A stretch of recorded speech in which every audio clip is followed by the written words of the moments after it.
Alright kid, you made it. Anyway, hope you guys are having a great weekend or a great week depending on when I put out this video. It's Sunday afternoon as I record this, so I'm trying to get this up before the evening.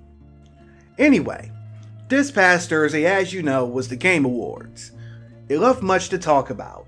Whether it was Baldur's Gate cleaning up, Spider-Man 2 not receiving any love, no jackasses walking up talking about their reformed rabbi Bill Clinton, and the developers being rushed through their reward speeches. I mean, Andy Mackie got more time on stage than the people who make the game of the year. What part of the game is that? But on a positive note, at least we know Twisted Metal is getting a season 2. Enough of all that though. What I want to talk about are some of the announcements. That's pretty much one of the main reasons I watch. And this year, they didn't disappoint when it came to the mind-blowing stuff that's announced for the next year and beyond. I picked out 10 features that I enjoyed the most. Now I realize I'm going to skip over a few major ones, Final Fantasy Rebirth and Rise of the Ronin, but that's what my comment section is for. I'm not going to spend too much time talking, so let's hop in.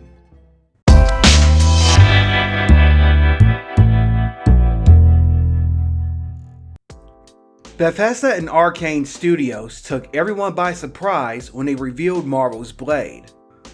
Of course, we don't know much about the upcoming title, other than the fact that it will be a third-person immersive action game. But with the makers of Dishonored and Prey behind it, it's no doubt going to be something special.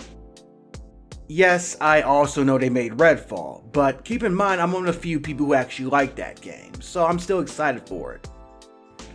Now the teaser didn't reveal any platforms that the game is coming to, but with both companies owned by Microsoft, no doubt the game is coming to Xbox Series X and PC, and will no doubt be on Game Pass from day one. Although I am puzzled by the fact that they didn't mention Xbox in the game's teaser or announce any exclusivity. I've been saying for years that Microsoft should have their own superhero game, and this looks like it's going to be it. Of course, they just begun development, so as the developer said, let them cook.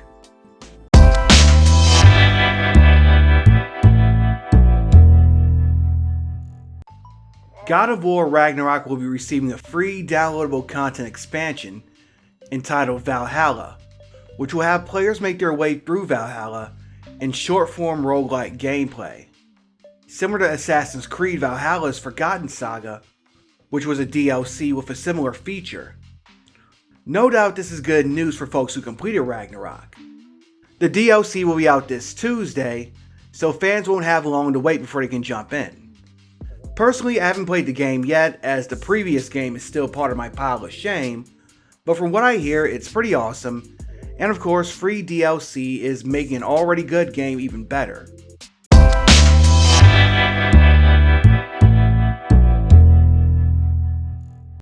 Motion Twin, the developer behind Dead Cells, revealed their upcoming top-down co-op roguelike, Windblown.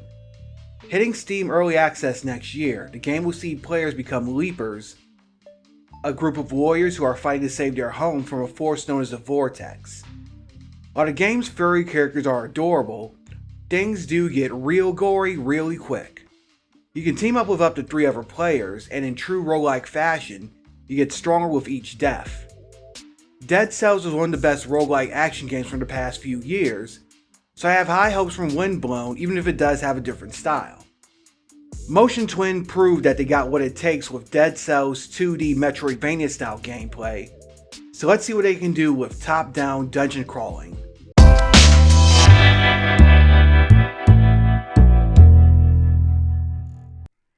Ikumi Nakamura, who previously worked on games such as The Evil Within and Ghostwire Tokyo, and captivated gamers with her bubbling personality, unveiled her upcoming game Kemuri at the Game Awards.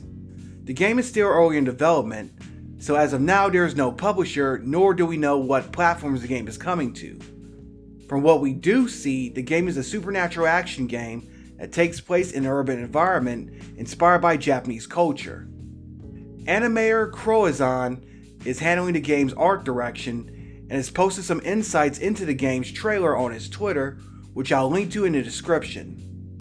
If you remember, Ikumi Nakamura made her way into gamers' hearts when she revealed Ghostwire Tokyo at E3 a few years ago.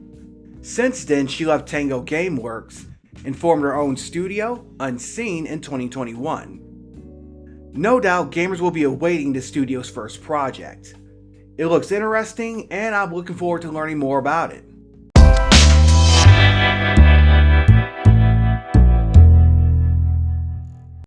Speaking of Croatian, he will also be providing his services to No Rest for the Wicked, an upcoming action RPG whose developers promise to reinvent the genre. Speaking of the developer, it's none other than Moon Studios, the makers behind the Ori series. Obviously, this is a different look in a different area for the company. Still, fans of dungeon crawlers will be excited. You play as a warrior out to battle the pestilence, a plague that corrupts and mutates its victims. The game promises precision-based combat, a handcrafted world, and online multiplayer. Players can even purchase property and real estate in the town of Sacrament. The game's trailer features some beautiful graphics and bizarre-looking enemies. I can't wait to dive in.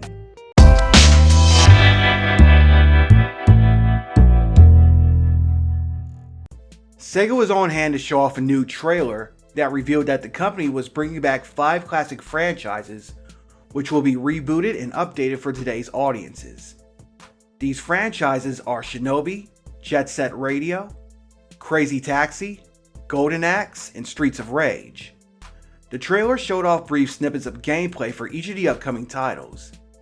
This is welcome news for fans of Sega, as it's been at least a decade since we last saw any of these franchises. In the case of Jet Set Radio, the last game in the series was Jet Set Radio Future, a game that was released on the original Xbox in 2002. The only exceptions are Streets of Rage 4, which came out in 2020, a couple of mobile games based on Crazy Taxi, and a prototype for an unreleased Golden Axe game that was released on Steam a few years ago. Hopefully this means that we'll see more classic franchises being revived by Sega, maybe Vector Man, Shining Force, or Eternal Champions to name a few.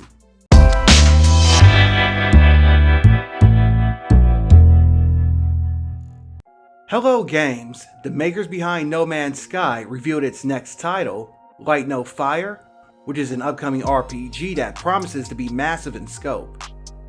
This time, however, instead of exploring an entire solar system, players will explore one planet, although it will be procedurally generated and massive in scale. The game will feature crafting, RPG elements, and survival gameplay, and since this will be a massively multiplayer online game, players will be able to join up with others. We all know how rocky No Man's Sky turned out to be at launch, but we also know how it's improved in the years since its release. Let's see if they can take the lessons learned from that game and apply them to Light No Fire. If they're able to do so, they can have another great hit on their hands. And Light No Fire can do for fantasy and sci-fi what No Man's Sky did for space exploration.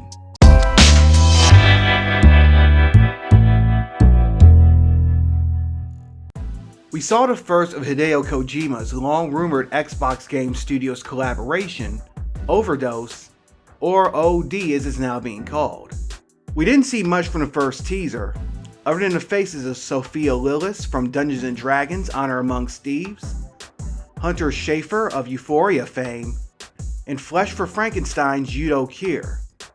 The 3 actors are reciting random words while they scream at something. Obviously we know nothing about the game or how it will play, but we do know 2 other things. 1, Get Out and Us director Jordan Peele will be but one of many storytellers working on the game, and 2, the game will be powered by Xbox's cloud technology. Kojima declares that the project will be a new experience that will blend movies and games and promises to be more immersive than ever. No doubt there are a ton of questions about the game, such as what role Jordan Peele will play, who else has Kojima brought along to work with him, and what players can expect. It goes without saying that it's going to be a while before we have any of those answers, because currently Kojima Productions is hard at work on Death Stranding 2.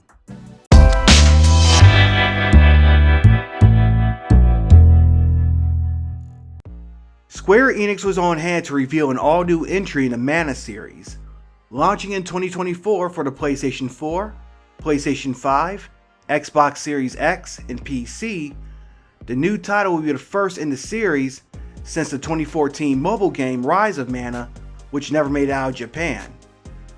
Players will take control of the protagonist, Val, as he accompanies his friend to travel to the Tree of Mana.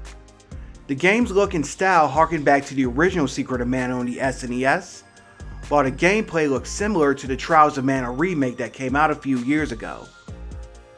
So of course, like most of this list, we're going to learn more about the game throughout the next several months, but it's good to see the Mana series return.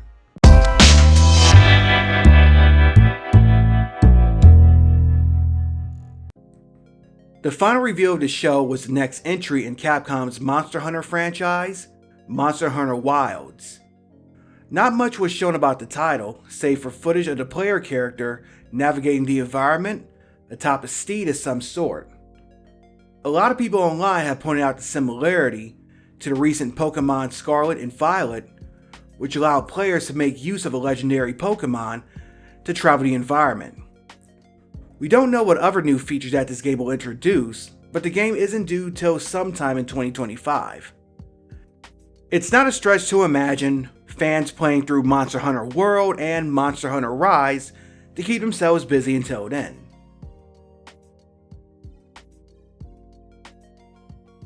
So that's it for this video. Again, I know I skipped over some major announcements. Again, that's what the comment section's for. Also, if you got your own thoughts about this video, drop that below too. If you like what you just watched, give me a thumbs up and share. Normally I cover indie games, retro games, and do tech unboxings, so if that sounds good to you and you want to join the mafia, hit that big red subscribe button and I'll make you a made man. Matter of fact, if you want to do one better, hit that bell icon and you'll be notified as soon as I drop a new video. I know a lot of you are watching and enjoying this content, but most of you aren't subscribed. So let's change that. You help me out with the engagement, and you'll learn about it the moment I drop new videos. It's a win-win scenario, right? Besides, I'm close to 500 mafiosos in the crew, and going over that number would be one hell of a Christmas gift. Think about it, alright? In the meantime, you have a great week, and I'm Audi 51,000G, y'all.